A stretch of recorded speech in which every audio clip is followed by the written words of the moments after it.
Good morning, everyone. I am Matt Clark with Veritas CFO, and today we're lucky to have Glen Jackson on our podcast. Glen is the co-founder and CEO of Jackson Spalding, a marketing communications and public relations firm based here in Atlanta with offices around the country. Glen, really appreciate you taking the time to talk with me today. I know you have a tight schedule, so appreciate you carving out some time. And Thanks, also, Matt. also wanted to thank Phil Van Gelder for initially connecting us. Tell me how you doing today, and how's the year been for you, and are you ready to get it over with? Well, despite all the challenges we've had this year, I'm thankful for a lot of things. We have our two older children living with us right now, Matt, and that's been fun having the children back home. They both live in New York. And we've been focused, of course, on our business and trying to make sure our clients are communicating with a lot of clarity during this season we're all in and we're all navigating together. But I'm very proud of our team at our agency and how hard they're working and their continued focus on making sure we're taking care of our clients during this particular season we're living through. Yeah, well, it's good about communicating with clarity. I know you work with some big firms, Publix, Chick-fil-A, Coke, Delta, U.S. Express. So how have those clients come to you during the COVID, this pandemic? They looking for more help from you guys to communicate with their customers? We're very fortunate to represent the companies you just listed, and we've been helping them communicate, kind of get on the offense with their messages where they can, and create more brand top spin, if you will, during this period. Strong companies get stronger during periods of uncertainty, and one of the ways you get stronger during this period of uncertainty is really communicate with a lot of clarity and a lot of consistency, and that's what we've been very involved helping all those companies you just listed, and they're preeminent brands in their marketplace space, and we're really fortunate to be by their side right now. Yeah, and we're optimistic about next year. Yeah, that's great. Being optimistic in this environment certainly helps personally and teams. That's for sure. So, before we dig into our discussion, can you let our viewers know a little bit more about you and your work and your firm, Jackson Spalding? I will. Thanks for asking. Jackson Spalding, we're in our 25th year now. We are a full-service marketing communications agency with offices in Atlanta, Dallas, Texas, and Athens, Georgia, where we do a lot of work for the University of Georgia and also do a lot of statewide work. We have a really phenomenal team of over 100 people focused in the areas of public relations, creative, content management, marketing, website design, video work. We do all the, under the marketing communication services umbrella, all the services that a company might need to build their communications foundation the right way. I think I'm most proud of the fact that we've worked extremely hard to create a culture where our people can really actualize their potential and grow and learn and feel empowered.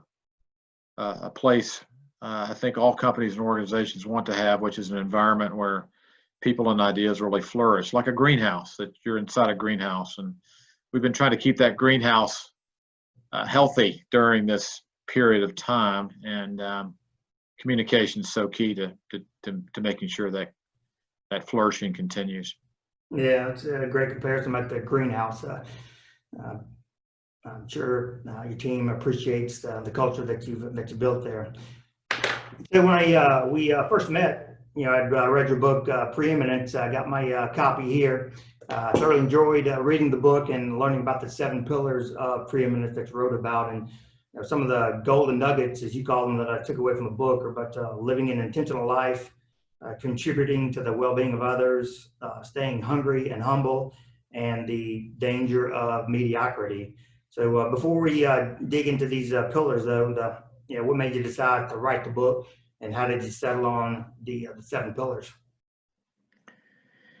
Well, it took me about 2 years to write it, Matt, and my interest peaked when I started hearing the word preeminent or preeminence mentioned in various client meetings. And I thought it was a great word, and I did not know really what the definition of the word was. So I looked it up and found out there was not a business definition about what a preeminent brand entails. So I studied the word, found out that in terms of origin, it's a Greek word. Preeminence in Greek means first in rank and first in influence. Proteo is the Greek word. So from there, I began to think about the definition, and the definition I came up with is that preeminence is extraordinary excellence. Once reached and sustained, creates a competitive advantage. And as I dug deeper into this definition, I discovered that there are 7 building blocks for preeminent organizations. And these 7 range from trust to relationship building to marketing communications to the cultural torch of servant leadership to remarkable resiliency to fanatical focus, and finally to assessing your business well and asking some key questions as you assess it. So I just built it out from there, and then Andy Stanley was kind enough to have me on a podcast where I talked about preeminence with Andy. And after I was finished doing that, I really decided to write. And I've only been called twice in my business career, Matt. I've only felt called twice. One was to co-found Jackson Spalding. I left a New York agency to do that with Bo Spalding. And then the second one, I felt called to write this book. It was like drops of water coming out of a faucet that I could not cut off until I started writing. And as I started writing, and then as I eventually finished it, those drops no longer dropped anymore. I'd done it. So I hope it's helpful, and that it can help an organization become preeminent and sustain that preeminence.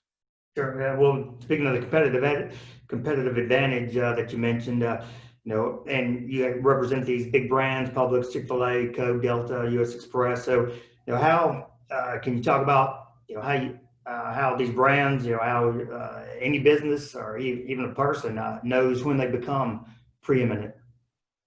That's such a great question. I think you become preeminent when others aspire to achieve what you have sustained.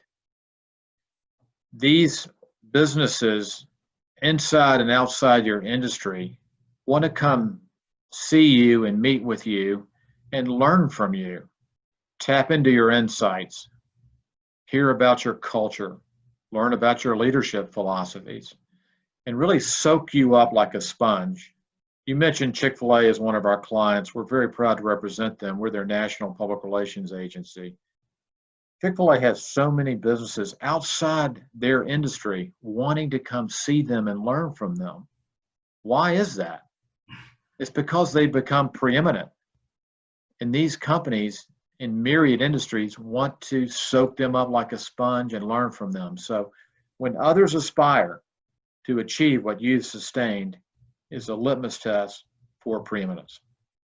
Yeah, it's great definition, and certainly something that we all can strive for. So, you talked about mentioned the 7 pillars, and I wish we could dig into all of them today, but I know it would take up a lot of your time today. So we'll just focus on one of the pillars, marketing communications, since that's one of the areas of expertise there at Jackson Spalding. So one of the parts about marketing communications, you wrote about being a brand polisher. So talk about what a brand polisher is and give us an example of one. Sure. To me, a brand is what those who matter most to you say about those who matter the most to you. What are they saying about you? And if they're saying consistently good things about you, that creates brand equity. So brand polishing, the leaders who are great brand polishers understand a couple of things. One is they understand that everywhere they go, they represent the brand. Two is they understand that everything they say is heard and everything they do is seen. And they are very effective at slowly and surely polishing their brand in a very effective, intentional way. So take the Coca-Cola Company, a client of ours. Don Keogh was the president of the Coca-Cola Company with Roberto Goizueta during the heyday of Coke's growth. And one day when Mr. Keogh was leaving work, a young Coca-Cola employee saw Mr. Keogh and came up to him and said, "I need to ask you a question, Mr. Keogh. I'm so-and-so, I just joined Coke." And Mr. Keogh was super nice to him and said, "What's the question?" And the question he asked Mr. Keogh was, how do you define a successful day? What does a successful day look like for you, Mr. Keogh? And he looked at this young man and he said, "I define it this way." It's a rhetorical question, but I always ask it to myself when I'm leaving every night here. Did I polish the Coca-Cola brand just a little bit today? Just a little bit. And if the answer is yes, then I did my job today. And that could be, from a polishing standpoint, writing a handwritten note to a community leader, or having lunch with a bunch of Coca-Cola employees downstairs, or leading a board meeting, or talking to a shareholder. All these little brand polishing points end up polishing something that's beautiful and bright and attractive and people want to be around. So that's what brand polishers do. They get the marketing communications piece of their business and they polish that brand every day. Cumulatively, over time, it grows and shines. Yeah. Great story about Don Keogh. Certainly polished the Coke value, He brand did. value back in his days. So you also wrote about top of mind awareness. How do brands stay top of mind in front of the audiences that they want to reach?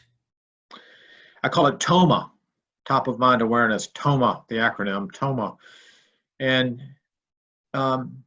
when you have top of mind awareness, it means you have a heightened sense of awareness in front of the audiences that are critically important to you. And TOMA is usually created a couple of ways. It's created by demonstrating your expertise within your industry, showing these audiences your know-how. The second thing is companies that create TOMA increase their visibility in front of the audiences that matter most to them. So they increase visibility, they demonstrate expertise. Another one, they invest in relationships. They invest genuinely in relationships that genuinely matter to them. They don't believe in networking, they believe in relationship building, which are two different things. Another thing they do is they swim upstream. They think of ideas that their competition wished they had thought of, but they swim upstream and make those ideas come to fruition. Another thing they do is they are very intentional with all these things I just listed from a TOMA standpoint. They have measurements and they see how they're doing against those measurements. And the final thing is they have ownership. They own a few things, a survey, a piece of research, or an event. They own something. Having ownership helps you have TOMA. So the TOMA steps are increase visibility, demonstrate expertise, have ownership, invest genuinely in relationships, swim upstream, in other words, push the envelope in a way that is true to your brand, and look to do things differently than your competition. And finally, be intentional. Stay keenly focused on your marketing objectives, the what you want your target audience to do, and think strategically the how you will get them to do it. Measure, optimize, and repeat. Yeah. Good, certainly all good points there. The swimming upstream and, increasing awareness. He also wrote that preeminent marketers are constantly thinking about new ways to maximize content. Can you share a few of your ideas on what that means and how to do it? Boy, I tell you, everything's about content now because it's something you own, and there are multiple channels that you can leverage that content on through digital applications. But when you're thinking about content, who are your thought leaders? Who are your subject matter experts you can tap into to generate content? That's such an easy thing to do, and it's powerful and effective using blogs, using all sorts of things that are out there now to leverage digitally. Podcasts, get somebody on a podcast. So, all those things are out there, social media applications. So trends are important too. So what are the trends out there that you can talk about and leverage then the content you have that you own, that you can manage and control and get through video, for example. Video is such a powerful medium. Look what we're doing now. Right. Use video to maximize your content capabilities, to reach the critical audiences that genuinely matter to you. Public relations has many definitions, and we do a lot of public relations work, but I define it this way, that public relations is about communicating with clarity and integrity to the critical audiences you want to positively impact over time. And when PR works in concert with content, it's a 1-2 combination that has often enormous impact and tremendous benefits for a company. Great. Yeah, it's pretty easy these days to produce that content that you're talking about. So great points on there. So I know you got a tight schedule today, so appreciate you taking the time to talk with us. Before we wrap up, we work a lot in the transportation industry, and we talked about U.S. Express, one of the largest truckload carriers in the country. Can you give some advice to some trucking companies, some of the smaller ones that we work with, on how they can strive for preeminence? Well, have a strong brand foundation, Matt. See yourself as a brand. And, we were hired by U.S. Express in 2019 to help with their brand foundation work for U.S. Express Ventures, which we named it and launched in July of this year as Variant. And Variant's a radically different trucking company. The core of its success is a proprietary set of software that optimizes route planning and gets drivers more miles and moves and more home time.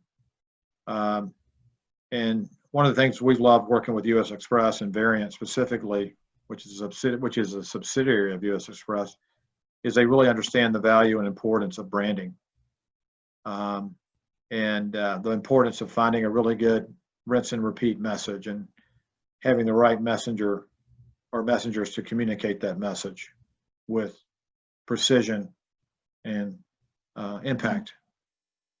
So I would just tell all the companies listening in today that see yourself as a brand, be the best brand polisher you can be, use all the tools that are out there now in the content area, in the digital area, to maximize your storytelling so you're reaching and moving people emotionally to want to work for you and with you. It's a tremendous, when you do it well, the brand architecture you create is also a tremendous recruiting tool to find top talent out there and attract them to work for you, because people want to come work for organizations that are innovative in their marketing and are doing branding in ways that are different. And like I said earlier, swimming upstream and doing things that make you go, wow, that's an amazing story. That's an amazing company. I want to work there. I want to hire them. I want to use them. I want to be part of their family and team. Yeah, certainly a great message, and great ideas about not only creating the brand for brand equity and the financial impact on the company, but also from the recruiting side. And creating a culture there too. So, one last thing in the book, you'd mentioned about Truett Cathy, and you talked about how you represent Chick-fil-A. Can you share the story of how you initially got connected with Chick-fil-A? Yeah, sure. Thanks for asking about that. Well, when we started Jackson Spalding in 1995, I was 32. I was a wet behind the ears entrepreneur, and I just had an idea, and we saw an opportunity, both Spalding and I, to leverage in the city of Atlanta. And of course, like anybody back then and now, Chick-fil-A was a dream client. And my first business trip, Matt, was to Washington, D.C., right after we'd started our business. And I was flying to Washington, and Truett Cathy, the founder of Chick-fil-A, was on the airplane with his leadership team. And I had a passel of business cards and for this meeting I had in DC, and I thought, well, maybe I should give Truett one of my business cards. Well, I held off. My emotional intelligence kicked in, and I decided not to do it. But we landed at Ronald Reagan Airport, and I was in the men's room of baggage claim of all places by myself, washing my hands. Pre-pandemic, washing my hands, but I was washing my hands. And Truett walked into the men's room. And I saw him, and I kept washing my hands. I was waiting for him to come over there, and he did. And I just read his book, his first book he wrote, called It's Easier to Succeed Than to Fail. And I looked at him and I said, it's easier to succeed than to fail. And he had a unique voice, and he said, that's right, what is your name? And I said, I'm Glen Jackson, and I live in Atlanta, and I admire your company so much. What an honor to meet you. And he reached into his pocket and gave me a Be Our Guest card to get a free chicken sandwich that was signed by him. And he gave it to me, and I thanked him. And he kind of tapped me on the arm, and he said, Glenn, you're gonna do well. Have fun, do well. And he left. Well, I was holding that chicken sandwich card, and I thought the last thing I'm going to do is go get a sandwich with this. I'm going to keep it in my wallet until I work for him. Right. So I left it in my wallet for 10 years, and I would see it every day. And eventually we became Chick-fil-A's national public relations agency. But that's not the end of the story. The cool thing about it is when I went over to baggage claim, I looked over at 32 years of age, young guy. There's Truett getting luggage off the conveyor belt for a young lady who was pregnant to help her get her luggage. He didn't want her to have to do that. Wow. And he got all the luggage on there, put it on the little push cart, and I'm watching this from 50 feet away. And she says to him, doesn't realize she's talking to a billionaire who just helped her, thank you so much. And he looked at her and said, my pleasure. Off she went. I read the lips. And from there, he went to give a speech at the Washington Press Club. And then the next year, he was at the White House visiting with the president.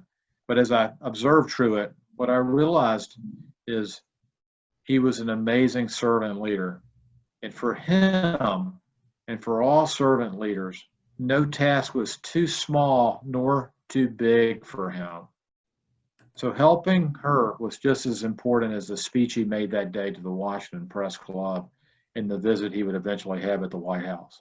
There was no difference for Truett. He just believed in serving other people. And that taught me a really good lesson at 32, and tried to mirror that and emulate that through my career the best way I can. He was mighty special. Yeah, no doubt. Certainly, a great story for you personally, but also about servant leadership and about no task being too small, and don't. Or back to your. I think it's during this pandemic, no task is too small for us to help somebody. Let's remember that. Sure, definitely. Well, it's a great point to end up on. So this has been great. Glenn, really appreciate you taking your time to talk with me today about and share some insights on Preeminence. For the viewers out there that want to read about all 7 of the pillars, can you let them know where they can find your book? Thanks for asking. Yeah, it's on Amazon. And then Peggy Older, my assistant, we have books in my office, can deliver them. But you can order it on Amazon or call her at 404-724-2519. She's my assistant, done a great job helping me with the book. And Frank Blake was so kind to write the foreword, the CEO of Home Depot. if you're having trouble sleeping at night, you can order it and you will sleep preeminently at night. Yeah, I don't know about that, but I did notice when I got my copy, let's see. Yeah.